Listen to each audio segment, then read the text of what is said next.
ఒకసారి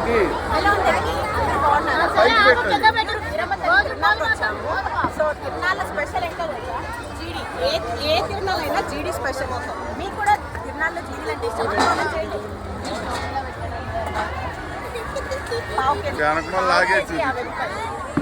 మీకు కూడా కావాలా? దర్శనం అయిపోయిన భక్తులు ఆలయ పరిసరాల నుంచి దూరంగా తిరునాళ్ళ వెళ్ళగలండి. ప్రదక్షిణలు చేసి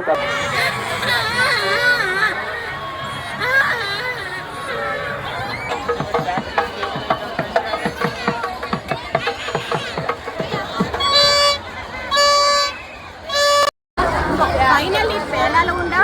మీరు ఎప్పుడైనా చూసారా పేలాలు ఉందా? అలాగే మళ్ళీ చెప్తా ఇంకా తగ్గిందంటాడు.